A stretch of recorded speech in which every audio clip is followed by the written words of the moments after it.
Imagine this, உங்களுக்கு ரொம்ப நாளா ஃப்ளைட்ல போகணும்னு ஆசை, அந்த கனவும் நிறைவேறுது. நீங்க கம்ஃபர்டபுளா ஃப்ளைட்ல உட்காந்து ஒரு மூவி வாட்ச் பண்ணிருக்கீங்க.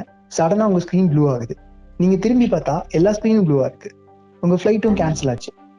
இதெல்லாம் எனக்கு மட்டும்தான் நடக்குதுன்னு பார்த்தா வேர்ல்டு ஃபுல்லா இதே ப்ராப்ளம் தான். பிஸி சிட்டிஸ்ல ஐகான இருக்க பில் போர்ட்ஸ் எல்லாம் டார்க் ஆயிடுச்சு. மேஜர் சர்ஜரிஸும் கேன்சல் பண்றாங்க. ஒரு சாதாரண விண்டோஸ் அப்டேட் இது உலகத்தையும் திருப்பி போட்டுன்னு யாருமே எதிர்பார்க்கல. நீங்க எல்லாரும் இதுக்கு காரணம் மைக்ரோசாஃப்ட்னு நினைச்சிட்டு இருப்பீங்க. ஆனா இதுக்கு காரணம் க்ரௌட் ஸ்ட்ரைக்கோட ஃபால்கன் டிரைவர் ஒரு ஆன்டி வைரஸ் மாதிரி. இந்த டிரைவரோட ஒரு இம்பார்ட்டன்ட் ஃபைல் ஃபுல்லா நல்லா இருக்கு. இப்போ நீங்க ஒரு ஐலாண்டுக்கு ட்ரெஷரிங்காக வந்திருக்கீங்கன்னு வச்சுக்கோங்க. இப்போ உங்க மேப் ஓபன் பண்ணி பாக்குறப்ப வெறும் வெள்ளை பேப்பர் தான் இருக்கு. ஸோ உங்களால ட்ரெஷரை கண்டுபிடிக்க முடியாம ஸ்டக் ஆயிருவீங்க. அதே மாதிரிதான் க்ரௌட் ஸ்ட்ரைக் விட பக்னால விண்டோஸும் ஸ்டக் ஆகி நிக்குது.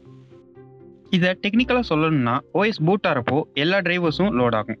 இங்க ஃபால்கன் டிரைவர் ஃபைல்ஸ்ல எப்படி சிஸ்டமை ப்ரொடெக்ட் பண்ணணும்னு செட் ஆஃப் இன்ஸ்ட்ரக்ஷன்ஸ் இருக்கும். ஆனா அந்த அட்ரஸ் ஃபுல்லாவே இப்போ நல்லா இருக்கு. இந்த நல் அட்ரஸை அசைன் பண்றப்போ இது இன்வாலிட் மெமரி ரீஜனா ஓஎஸ் கன்சிடர் பண்ணும்.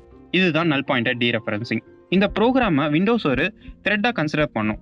இதனால மொத்த விண்டோஸும் கிராஸ் ஆகிறத தடுக்கிறதுக்காக ப்ளூ ஸ்கிரீன் வருது. இதனால எல்லா ஃபிளைட்ஸும் கேன்சல் பண்றாங்க, பில் போர்ட்ஸ் டார்க்கன் ஆகுது, மேஜர் சர்ஜரிஸ் எல்லாம் கேன்சல் ஆகுது. இது எல்லாமே இந்த கேர்லெஸ் நல் ஃபைல்னால தான்.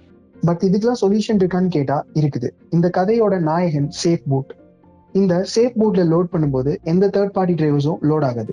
பேசிக் டிரைவர்ஸ் மட்டும்தான் லோட் ஆகும். ஸோ நம்ம விண்டோஸ்குள்ள போயிடலாம், அந்த ஃபால்ட்டி டிரைவர் ஃபைலை லொக்கேட் பண்ணி டெலீட் பண்ணிடலாம்.